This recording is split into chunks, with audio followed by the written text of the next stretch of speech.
In black and white, back in 2015, the FTC warned everyone that there was a general audience exception to COPPA. Here's the language, and I quote, COPPA only covers information collected online from children. It does not cover information collected from adults that may pertain to children. Thus, COPPA is not triggered by an adult uploading photos of children on a general audience site or in the non-child directed portion of a mixed audience website. So what does this mean? Hey, be a squid and subscribe to my mediocrity. How's it going, everybody? Today we're going to be talking about the FTC, YouTube, and COPPA all over again. There's a lot of information that is just being released right now. There's a lot of interesting videos being made, and it's just this insanity right now. And keep in mind, this affects creators as well as viewers, because if you're a viewer, your favorite creators could be gone in a matter of just next month, realistically. So just a general quick recap, FTC and YouTube, they've been in this legal battle for a while, and YouTube got, fined $170 million, and they paid the fine, and after that, they basically were like, fuck the creators, they're now liable for all their garbage, which we're not, we shouldn't be, because I mean, I'm not collecting data on kids. That wasn't me. Why the fuck am I liable for your shit? What essentially happened is YouTube was collecting data on kids of the age of 12 and under, actually, or 13 and under, and you have to be 13 years to be on YouTube, but technically YouTube should have won that case, because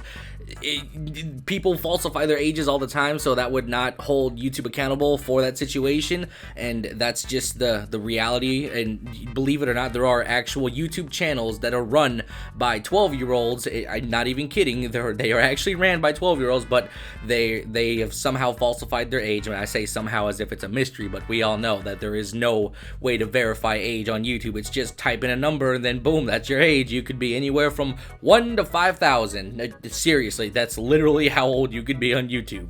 Now, with that being said and all that information out there, so YouTube lost the lawsuits and then pushing the blame on the creators now and just trying to basically wash their hands of the creators and to make sure that they don't get fined anymore.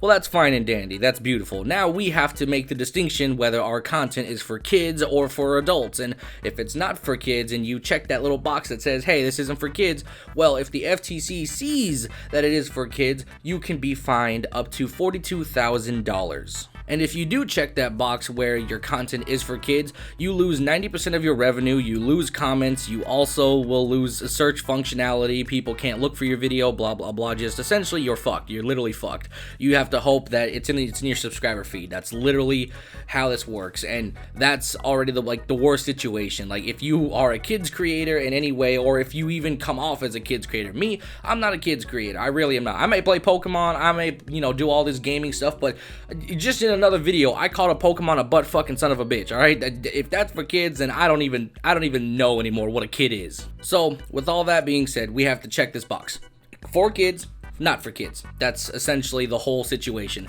Now, there's this new video that came out, which is by this guy named Ian Corzine. This guy, I don't know whether to believe this man or not. He only has 37k subscribers, and he claims that a YouTube representative or somebody that works at YouTube called him and basically told him that there is a third option that's supposed to be a general audience option. Now, this is kind of viable, because if you actually look at the FTC law itself, the FTC says that people that have a general audience, whether it be for kids, for adults, teenagers, whatever, if there is a general audience option in the FTC law, and YouTube only chose out of the one or the other, which is for kids or not for kids. There is no general audience. And the reason that they did this was because they would lose corporate profits. If this is even remotely true, YouTube is forcing us to lose either 90% of our revenue or put us at risk for $42,000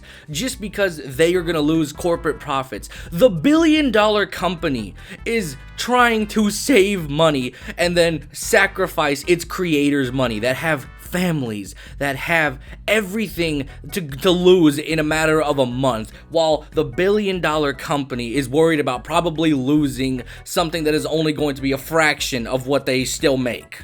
And an interesting little note that I want to make is that the guy that supposedly called Ian Corzine had said that he wanted to put this information out there, but YouTube apparently has amazing power and reach, and that he was so scared to put this information publicly. That's literally what this guy said.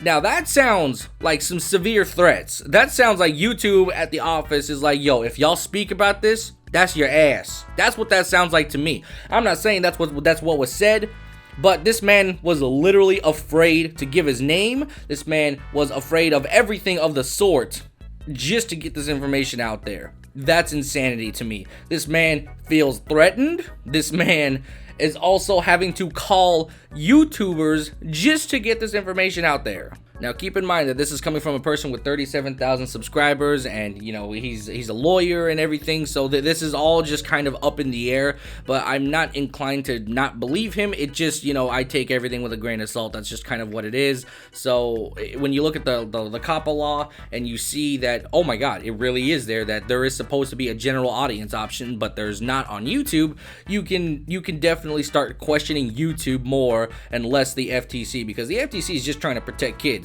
Even though I think they're out of touch and they need to immerse themselves in a culture before they try and make laws on it.